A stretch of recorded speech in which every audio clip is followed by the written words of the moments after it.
Hi, today we're going to be making air fryer tater tots. I have a smaller 3.5 quart air fryer and a larger 6 quart air fryer. Which one is better? It doesn't matter. They both work great. You can use whatever size you want. The most important part of air frying tater tots is to make sure you cook them in a single layer.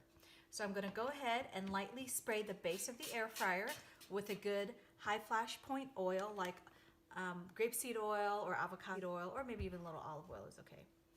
And the most important thing is to make sure that the tater tots are in a single layer.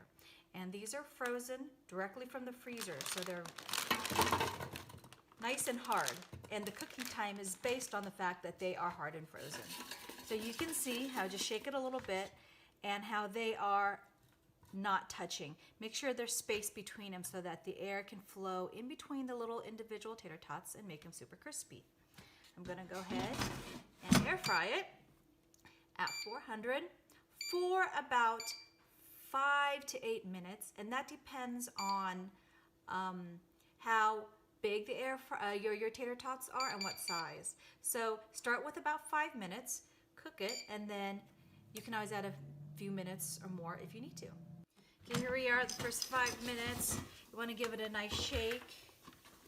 So they're looking for really good, really good. So you can, at this point, you can decide if you want them a little more crispy, add about another 3 minutes or 2 minutes. Again, you know, every air fryer cooks differently, and all tater tots all have different kind of sizes and shapes. So you're gonna have to test this based on the tater tots that you buy and your air fryer. So I like mine a little more crispy, so I'm gonna add it for about another 3 minutes. Wow, they look really great. It's super hot, you gotta let it cool. But this is the crispy texture that I really like. Really nice and crunchy on the outside. So this is the first batch. If you're gonna cook a second batch that's back to back, it's gonna not take as long because obviously the air fryer's been preheated already. So you're gonna have to probably just maybe try cooking it again for about 5 minutes. You might not need that additional time. And the same goes if you're starting with a preheated air fryer. Let's say you were cooking another dish or potatoes or a vegetable in it, and you want to cook the tater tots back to back. The same concept applies, just add a little bit less time. So give it a shake, let it cool, and ready to eat.